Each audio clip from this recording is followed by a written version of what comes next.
Hey, hockey moms and dads, you're listening to the SuperSeries AAA Elite Hockey Showcase podcast brought to you by the Blue Line Hockey Club.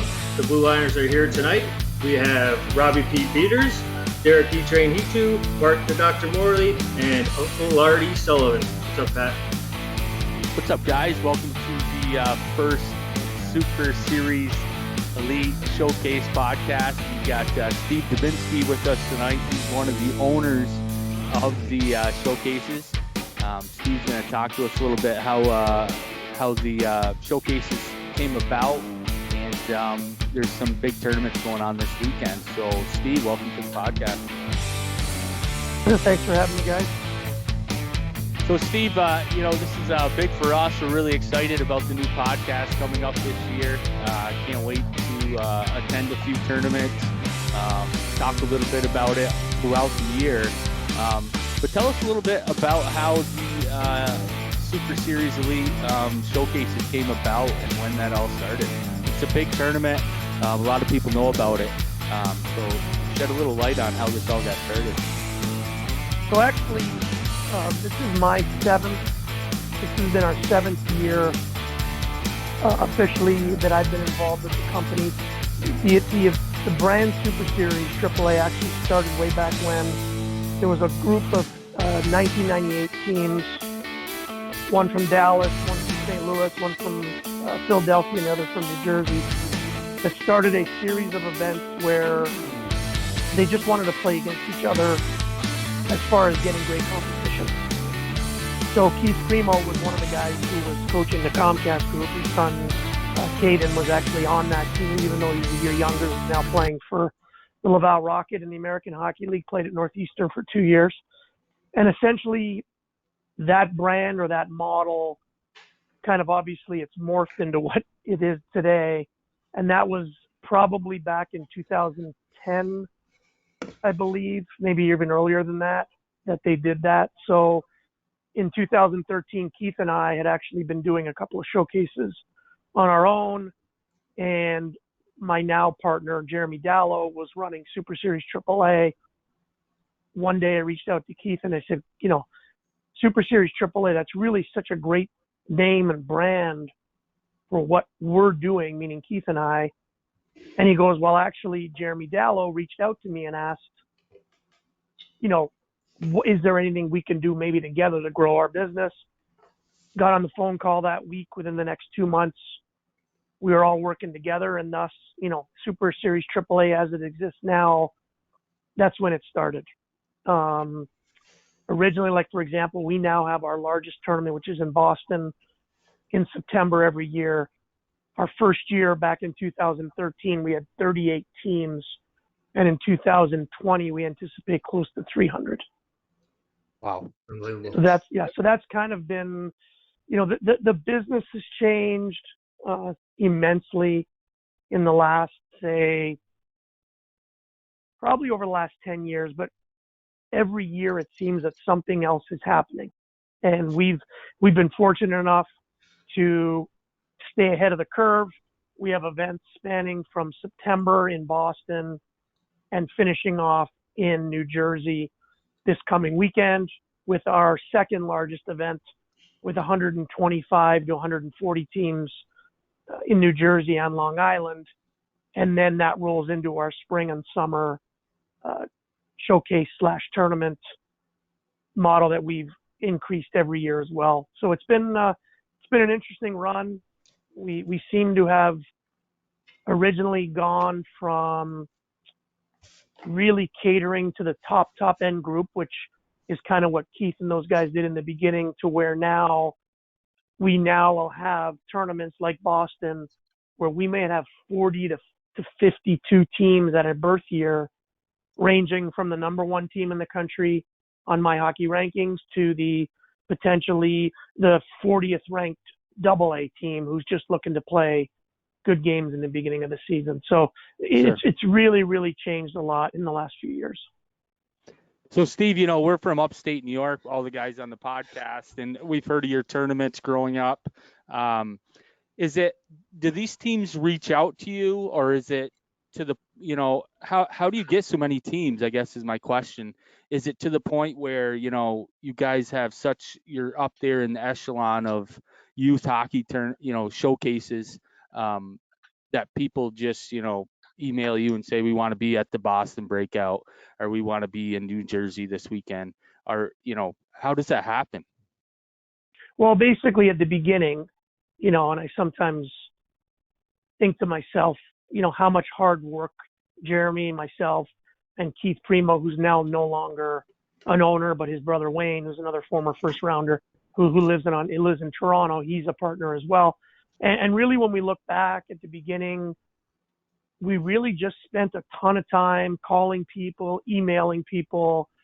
I think I had mentioned it maybe on the podcast that I did separately to this, that one of the things that I really enjoyed about growing this business was the ability to communicate with former teammates or guys that I played against.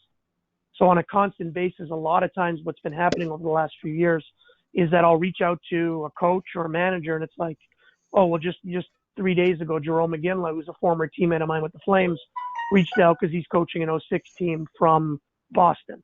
And it's just really, the Boston breakout, Jeremy, my partner, I give him a ton of credit for growing that tournament. Basically what happened was he was getting a lot of the Eastern teams. I came in living in Chicago, started growing it with Detroit, Chicago, Colorado, Arizona. We started getting all these teams. And then all of a sudden now what's happened is, especially on the East Coast, we have multiple organizations who are sending us sometimes 10 teams. There's a group, Mid-Fairfield Junior Rangers, who are out of Stamford, Connecticut, who send us their top-end teams, which are the Mid-Fairfield Junior Rangers. And then they have another kind of like a second-tier group of teams that are called the Connecticut Junior Rangers. But for example, their 07 group, which happens to be a very deep birth year in the area, they have 2 top 20 teams at the birth year. So that's what's caused the growth, is that a lot of these organizations are looking at it going, it's the second weekend in September. It's always the weekend after Labor Day. It's an amazing way for your team to get 5 games without having the pressure of tournaments, quarterfinals, semifinals. There's none of that. And basically, it's grown that way. Just the fact that people know that they're coming. We'll take a group of 40 to 60 teams at a birth year, and we'll split them up into segments of teams based on my hockey ranking, which is something that we can get into at some point if you guys want to, because that's a very, very good barometer and a really great way for us to rank the teams when they do come to an event and be like, okay, well, we're number 3 in the country. Okay, we're going to give them games against teams in the top 10, but we're also not afraid to give them against a team in the top 20 because there's such a small discrepancy especially as the teams get older, like at the midget level, there's like literally like a goal or a goal and a half difference between like the 5th ranked team and the 20th ranked team in the country. Yeah, Steve. So are there teams that come to you that you have to deny them based on not being, a AAA team, or they haven't won enough games, or is there something that goes into that with the rankings that you're only accepting the top teams? Well, like I stated before, about 4 or 5 years ago, that was really our bread and butter, was going out and finding the top teams in the country. One of our partners came to us and said, listen, that's great, but you've got a whole other market of teams out there who are really looking for the same experience as the top teams. And that's how our business has grown so much in the last few years, is that we've now, instead of me calling a team or let's say a director of an organization and saying, here's the 2 tournaments we have for your top team, but we don't even have an event for your other teams. Now the conversation is the exact opposite, and it's now getting to the point where I'm starting to recruit teams for next year. It's exactly that. It's me now saying, remember 3 years ago when I called you and said that I didn't have a tournament for your group because you're a weaker AAA or a tier 2 program? Now the response is, I literally only have one event in our whole, let's say, portfolio of tournaments and showcases where you can't go. And that's probably our border battle in Toronto, where we normally draw the top GTHL teams.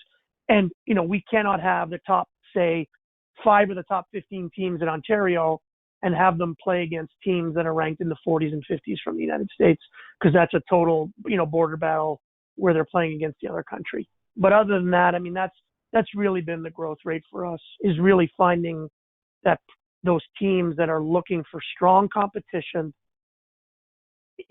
and I think at the end of the day, that's what we've done, I think, better than most companies. And there is some very strong competitors, and they're personal friends of mine, and I'm not going to say a negative word about them, but we as a group, we've found a way to keep, like, for example, the weekend coming up this weekend, we were able to split the teams up into groups, and we've got a top group of 09s that are playing in an elite competition. And then we have another group of 10 to 12 teams that fall between like the 21st ranking to the 40th, and those guys are going to get a great experience. So that's what I think has been the difference for us, is the fact that we can now go to teams and say, you're not traveling, you're not getting on an airplane, you're not getting in your car, you're not staying in a hotel, you're not spending money on food to come to an event where you're either at the wrong level, meaning you're playing against a team that's too good, or you're playing against a team that's not strong enough.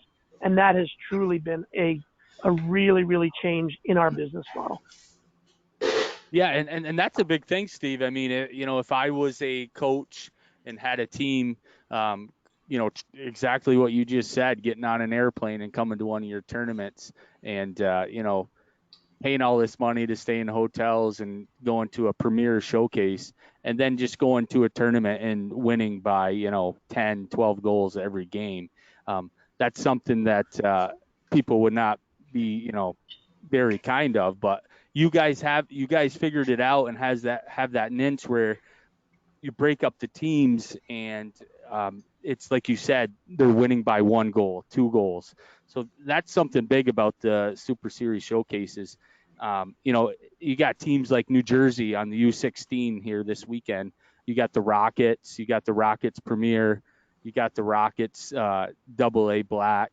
So there's so many teams that are coming, just from one area like New Jersey, and you guys have figured out how to, space them out and put them in different categories, which is huge. It speaks volumes for the tournament.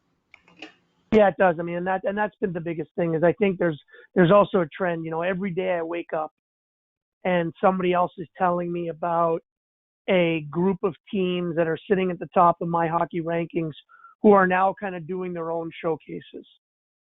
And we're like, that's okay, because we have found the niche that has actually increased our business, because if we were just catering to those top end teams, then the other teams would not be able to attend our events.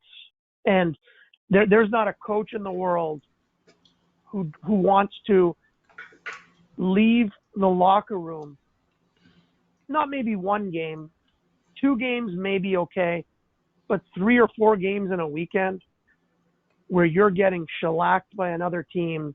Yeah. And you've got to walk into the lobby of the rink when you've got families who have traveled, like I said, airplane, hotel, all the commitment they're making. Nobody wants that. Nobody wants to have that experience. And it's just not right. It's not right. And how much development is happening in a game where a team is basically chasing the puck for the entire 45 minutes of a game? There is none. And there's no benefit. And I think that's one of the things that we've kind of started to track recently, is the goal differentials. And it's something that we can talk about maybe post the New Jersey event and see kind of how it looks after a weekend where we do have, like at the 2009 level, which is something I know we wanted to discuss, we have the XHP Selects, which is the number 1 team in the country. We have a team from California called the California Gold Rush that I believe is number 3. We have Chicago Mission that's somewhere in the top 5.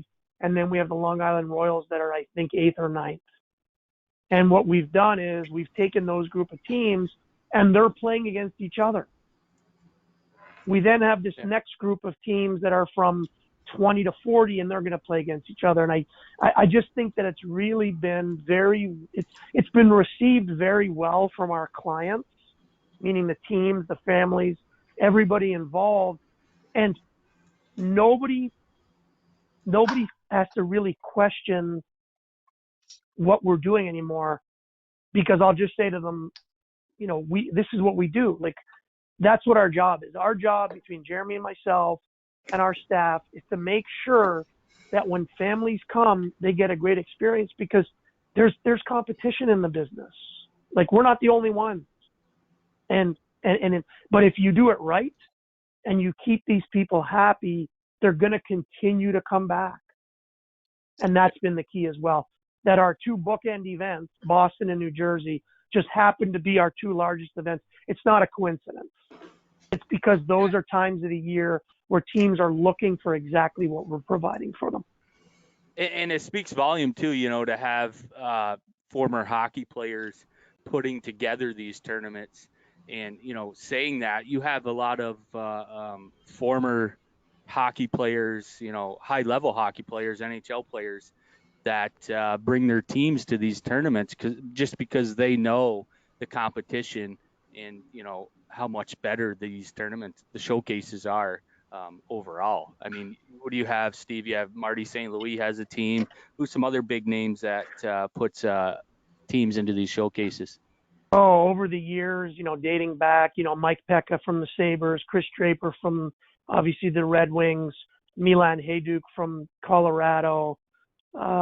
Just this morning, I spoke to Jason Pominville, who's recently retired. He's coaching the 2009 Junior Sabres. I mean, the list goes on and on of guys. Jerome McGinley, I mentioned before, is coaching a team in Boston. I mean, there's been so many guys that, and like I said before, it's not all the guys that I've played with. It's right. Guys that, you played against and didn't know personally, but within 5 minutes of a phone call, you're reminiscing about a coach or a player. And like I said, that to me is, when I retired, the money aside, the biggest thing for a former player is really being part of a team. And the team that we had with Jeremy and Keith and Wayne and everybody over the years has been great. But I think that's the key is I just think the respect that, let's say, myself earns from those guys having been in a locker room really helps, because what I'm selling is not like, I'm not trying to sell something that I wasn't involved with, or, like my boys have been involved in it. And I see all these things where, the shortcomings and with my youngest that's playing in Florida this year, and I see how hard it is for teams to get games at the midget level. So now I'm looking to build something at the midget level where it becomes regional. So a lot of the ideas and a lot of stuff that have come to Super Series has really been just from my own experiences. We do this Green Puck tournament in the University of Notre Dame every December. Well, next year in 2020, we're now going to have 4 different college locations the same weekend, calling it the College Cup. We've got Western Michigan, we've got Michigan State, and Notre Dame, where kids will get experiences to play at those 4 college rinks. And so, those are just all the things that are evolving in our business. There's a lot of guys that I deal with. A guy by the name of Steve Palmer, who's a former teammate of mine at Clarkson. You guys remember Steve Palmer? He's coaching at Culver Academy.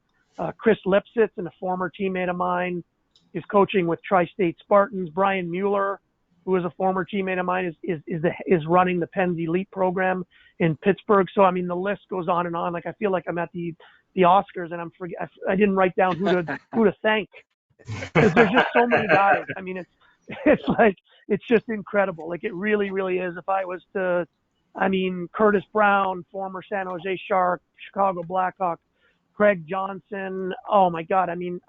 Glenn Murray is in LA.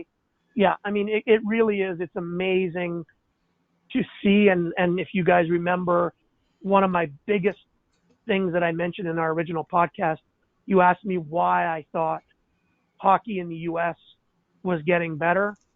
And my answer was exactly that, was the fact that former players are staying in cities and developing hockey players. And now they're coming to my tournaments or showcases. Like, it's just, Speaks volume, yeah. It's an interesting business. It's easy to say, Steve, for these top level players, coaches and teams, choose your showcase just because they know that the competition, the way you guys set it up and everything's top notch. It's just one of the best showcases around. But what about how do you guys rank these teams? I know we touched a little bit on that in the beginning. How's that process go? So there's it's actually funny, but there's a website called My Hockey Rankings that updates every Wednesday morning. So literally, for the most part, almost every parent gets up in the morning on Wednesday morning and checks out where their son's team is ranked in My Hockey Rankings. I literally call this guy the wizard behind the curtain. because what he's done is he's got an algorithm that truly dictates the best teams. It's amazing. And at the midget level, they think the USA Hockey thinks so highly of this ranking system that there's 12 regions or districts in the United States who qualify for USA Hockey Nationals at the Tier 1 level. Once those 4 districts once the teams win those districts, there's 4 at-large bids now for nationals. USA Hockey, I'm not saying it's the only way that they tell what teams to invite, but a lot of it is based on My Hockey Rankings. It goes so far that certain teams that friends of mine have coached have lost their bid to go to nationals because they were ranked 11th or 12th in My Hockey, that the following year, instead of pulling their goalie at the end of a game and worrying about losing points on My Hockey, they would rather tie and they don't pull their goalie. Wow. That's crazy. Like you guys are going, what? This is a true story. I'm not going to mention the guy's name. That's a lot of power. He's a former NHL player, but he literally that year, I would say to him, like, why didn't you pull your goalie? He's like, I can't risk losing points on My Hockey by losing this game. Gosh. To risk, because they were a bubble team that maybe wouldn't win their region. And so that's how we kind of determine it. So when I say, like XHP is 1, Mission's 3, California Gold Rush is 4, and Long Island Gulls are 9, there's a legitimate website called My Hockey Rankings that does AAA, Tier 2, Ontario, Quebec, girls, I'm sure you guys follow that CHN app, the College Hockey Network app, Yes. like how they rank the teams. So like after every game, a team's pairwise can go up and down. The pairwise is the same formula as My Hockey. Okay. All right. Goal differential, ranking of the team you're playing. It's a crazy world we live in. It is a crazy world we live in. And then on top of that, then on top of that, to go a step further, teams don't want to play teams that are ranked lower by a certain percentage, because literally there's been times this year where my son's U16 team, before we step on the ice, we're losing points in the game because the team is just X points below us, and no matter how many goals we score, there's a max of like 7. So like there's a lot of, we're not that so into it in terms of that we're like, we don't want to play them, but we've literally had a lot of issues over the last few years where, teams have said, listen, we're not going to come to this if we have to play this team because it hurts our rankings. Wow. Yeah. Yeah. Crazy. So I know. Steve, I wanted to ask you one thing about, obviously these showcases are a chance, for a massive amount of exposure for these players and coaches, that want to get these teams in here. So I would give you kind of a two-part question, like, talk about, the level of exposure that these teams get. Obviously, you have set up, the perfect model, your top shelf when it comes to these kind of showcases. So what kind of exposure do these guys get as a result of being in your showcases? And then from there, I think maybe if you could get into, specifically, your tournament that's coming up this weekend in New Jersey, but speak to the exposure that these teams get and these players and these coaches. Yeah, I mean, I'm very, very careful when it comes to the word exposure, because I think that there's a lot of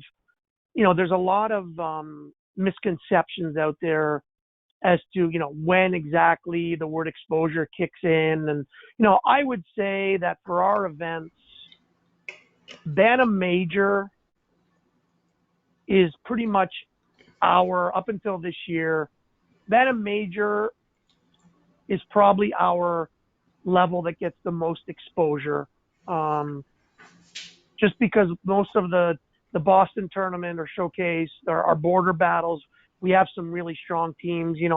Our midget tournaments or showcases have not been, to the highest level, just because there's so much competition at those birth years with other programs that have, midget specific events. You've got the USHL showcase, you've got the North American League, you've got, there's the HBHL at the midgets for the Midwest. You've got the Beast League, which does a great job on the East Coast. So we really haven't gotten into midgets. So, but like I said before, this year coming up, as I've seen such a deficiency in certain things at the midget level, we are now looking to create a Midwest exposure series of showcases that'll start in August and go till the beginning of November, keeping teams within driving distance, great games, and a lot of exposure in front of USHL, North American League, and colleges, because truly that's what the parent wants.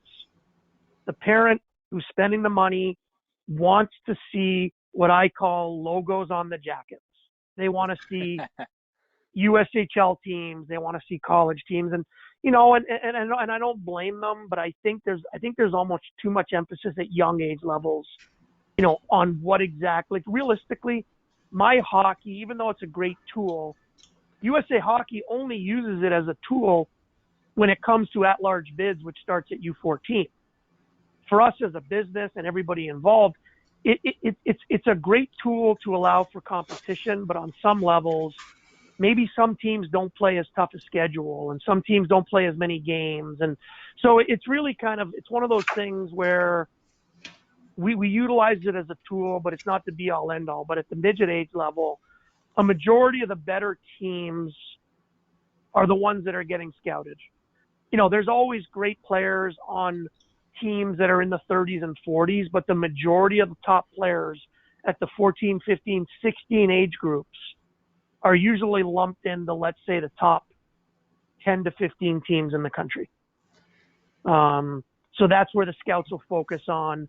And that's kind of our hope with this Midwest Exposure Series, is we've got a good group of teams from a small area, and we'll inform the USHL teams and the colleges. There's ways through RinkNet and through different areas that these people can find out what and where these teams are playing. So there's Hockey TV. I mean, there's Live Barn. I don't know if you guys are familiar with Live Barn, but there's a lot of ways that scouts can now watch youth hockey games without being there. Steve, I'm curious. I'll jump in here. With the younger kids pulling off the Svechnikov style goal, the Lipkov style goals, I would think, are you seeing the quality of the younger ages coming up? Is that getting a little bit better? Are you seeing any movement there at all, or in terms of the skill sets of the players? The skill sets of the younger kids, the younger. Oh yeah, it's crazy. It is. It's a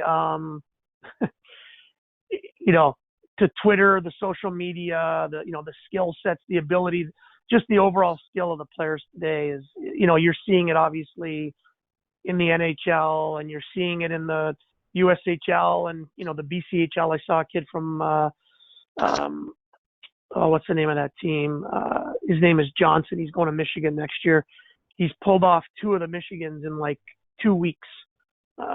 It's really, really, really amazing to see what these kids can do.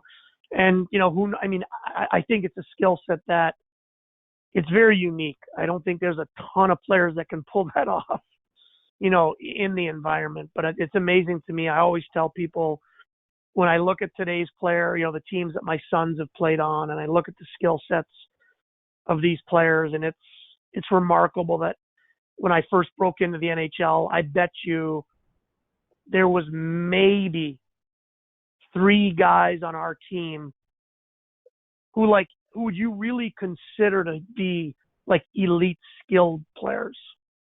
Jeremy Roenick, Tony Amonte, Chris Chelios, even though he wasn't like overly skilled, he was just such a great player. But really, when you look at it, now you've got, these 18, 19, 20-year-old kids playing in the National Hockey League that are just so skilled. I mean, yeah, it's amazing for me to see the evolution of the game. It's changed a lot. There's not a ton of hitting. In the playoffs in the NHL, there's hitting. The regular season, not so much. It's still a physical game, but playoff hockey is much different from regular season. Tampa Bay Lightning walked away with the NHL and lost 4 straight to Columbus last year. So they'd be the first. And I was listening to NHL TV, or I was watching TV or listening. They were talking about how, how Tampa really had a mindset to change how they played this year. And they kind of struggled out of the gate. And then like the last month, it's just been like they win every game basically.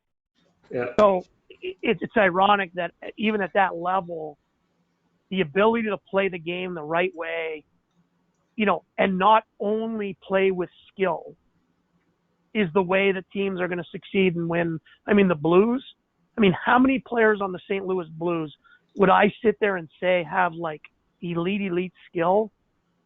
5? Maybe. Yeah, probably. But Yep. their D are monsters, great goaltending. Their forwards play 200 feet and they're physical, and they have a coach who holds their players accountable. That's the key to success. Right there. That's a perfect formula. And you know what? The Blues, who knows? I don't know who's going to, at this point, with what they have, who's going to knock them off the throne. So that's really it. But as far as your question, I really enjoy it. Skill set, the skating, the footwork. Everything's changed because now everybody's got skill coaches. It's not so much a focus on practice time. It's a lot of focus on individual skill sets. Sure. Yeah, definitely. Steve, I just want to back it up to the previous question real quick. And, something that the Super Series showcases have done, in my opinion, that they've done well is the actual exposure for the team, not so much the exposure for the scouts to see the players. But, I'm here in Florida, South Florida, playing out of West Palm. And, a lot of these teams don't have, the chance to play against the top teams, and, because they're in Florida, right? So there's only so many teams here that they can actually showcase their team against somebody of the same caliber. So I feel like, the Super Series gives them a chance to get their team in front of the other high caliber teams in the country.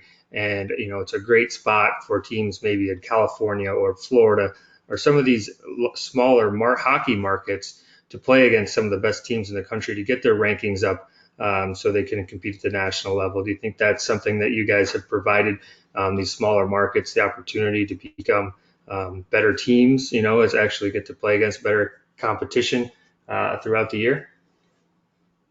Yeah, I definitely agree with that. I think that's one of the things that's a selling point for us. Like in Boston, all the local Boston teams who get to sleep in their own beds, it's like, listen, we're bringing you junior Canadians from Toronto. We're bringing you Colorado Thunderbirds. We're bringing you teams from Michigan. We're bringing you teams agreed 100%. We have teams from Montreal that have been there. I agree with that. That's a big thing for us too, is it's not this regional model where you're playing the same things all the time. For sure. Especially with the My Rankings, like you talk about, if you're not playing against some of these teams that are high up on these rankings, it's hard to get your team up in the rankings high enough to be able to compete at the next level as far as the nationals and stuff like that. Yes, agree with that. And that's the key to it too, is, teams that are a little bit lower in the ranking, they want to play better teams because it helps their ranking, but the top end teams don't want to play those teams. So it's a vicious circle for us. So yeah, that's a big thing. Definitely one reason why your showcase is up there. But Steve, talk a little bit about Jersey coming up this weekend. I know you got a bunch of arenas. There's so many teams. You got to spread them out, to a bunch of different arenas. How does that work? And talk a little bit about Jersey coming up this weekend. Yeah, no, for sure. So this, I think, is our third year maybe having New Jersey, where it was a big focal point for our business. And basically what's happened is President's Day has become a weekend that teams are looking to, come to a good destination to play different teams. And a lot of them are preparing for, state tournaments and all those things coming up. So, and also for us, it gives us the ability to place teams. We've done with the growth of the event, we've had to take certain birth years of, let's say, 40, 50 teams and place them in regions of New Jersey. We've grown it to the point where it's got to be in Long Island as well. So we have age groups there. So that's kind of been the biggest thing for us as a business, is we've made it so age group specific they're basically playing in 2 or 3 rinks. Their hotels are going to be close to where they're playing, and that just allows for, a much better experience. It just does, rather than driving an hour to one game and 20 minutes to another and 35 to another. We've really done a better job at making, like you said, the experience of coming to our tournament just that much better, where families know, okay, well, we're playing in rink ABC, so here's a group of hotels that are within 15 to 20 minutes of those rinks. And, and we do have a wide variety of teams. I mean, we have a really good group of, teams spread out from all over the U.S. In this event. I mean, primarily it's East Coast. The teams are primarily East Coast drivable, but we have Chicago Mission coming at 2008 and 2009. We have California Gold Rush coming at 2009. They were there last year. The 2009 group, it's nice to have the number one team in the country, who's coached by Bryce Salvador, who's another one I forgot on the list, former teammate of mine with the Blues, who's on the New Jersey Devils broadcast for television, who coaches the 2009 team. So, every time I bring up another team, it seems like there's another pro that's involved. And That's good. I mean, that's good for obviously the Super Series. I'm curious, U14s, 15s, or 16s. Are there any groups that you're specifically, interested in watching or glad that are coming back, that they're just a good team? There's a bunch. I mean, there's a lot of New Jersey teams that, probably don't get a chance to play teams that, we have teams from Philadelphia Hockey Club. I mean, I have to look at the list because there's so many teams, but it really is a good mix of teams. And I think New Jersey provides a great backdrop. Jeremy Dallow lives there. We have some ties to a bunch of rinks in that area, which allows us to get, even to get more ice every year. So it's one of those events where next year, we'll be talking about it, and there'll be 170 teams. Boston year after year after year grows, and we're hoping that New Jersey kind of is along that same path for us. And some of these your tournaments that you go to, Steve, you're out in Vegas. I think that's this weekend. You play at City National Arena, which is, the practice facility for the Las Vegas Golden Knights. So some of these showcases are actually at, pretty cool arenas, which is great for the kids, great for parents, and everything like that. So it's just huge. No doubt. I mean, that's one of the things also that we've done. So Vegas is our furthest west location. This is our third year, I believe. This year we had a little bit of ice. We weren't able to build as big an event. But next year they're building a beautiful facility in Henderson, Nevada, that apparently is going to potentially house the new. Someone told me that Vegas purchased an American Hockey League franchise, and they're going to be moving it to Henderson. Yeah, I saw that. So yeah, so these buildings, it allows, Vegas is awesome. We do a spring event in Nashville that we literally have to turn teams away from. So I think that's the other turn in the business too, is I think the destination cities have become more popular as well. So as we grow, we're trying to get as many, destination cities as possible, so that it doesn't only become about the hockey. You can go on the strip and have fun in Vegas and then go and play a couple of hockey games in a day. And I think it alleviates the winning and the losing when you like Florida, we had our battle on the beach over MLK weekend, and everybody was so happy, win, lose, you get to go to the beach. It's just a totally different environment than if you're going to, New Jersey, Rochester. These are great locations, but they don't have the same draw as some of these, destination cities that we have. And I think another part of that is, the USA Hockey has evolved so much that you have teams in these areas, like you just talked about, okay, New Jersey, Rochester, Boston, but now you're able to put tournaments together, out west or, down south, like Nashville, right? So we would think about hockey in Nashville. So the USA Hockey seems to be developing enough hockey programs that are elite enough to play in these showcases, which is great for your business, and it only seems to be getting better. 100%. St. Louis is a city we're looking to put an event in next year. They just built a beautiful three pads inside and one outdoor rink. It's a rink called Centene Ice Arena, and that's where the Blues practice. I mean, we utilize a bunch of practice facilities as much as we can because they're just, they're beautiful, beautiful rinks.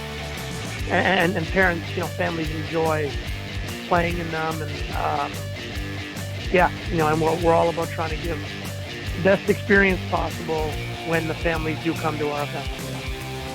Yeah, for sure. So this is thanks for coming on, Steve, and talking for the first Super Series Elite podcast. We're going to be following the New Jersey invite, Chicago invite, even touching a little bit on the Las Vegas invite. We're really excited. We're going to be doing all the major tournaments this year. So subscribe and listen to Super Series Elite podcast. We're going to have coaches, other, big names, as Steve elaborated earlier, former NHL players who are coaching, and just talking about the Super Series Elite Showcases. So this is the first one, and there'll be many more to come. So thanks for coming on, Steve, and sharing a little insight on the tournament, on the showcase. Thanks for having me, guys. Yeah, Steve, before you jump off, we'll end it right there, but we do want to just make sure to get, for teasers, we want to get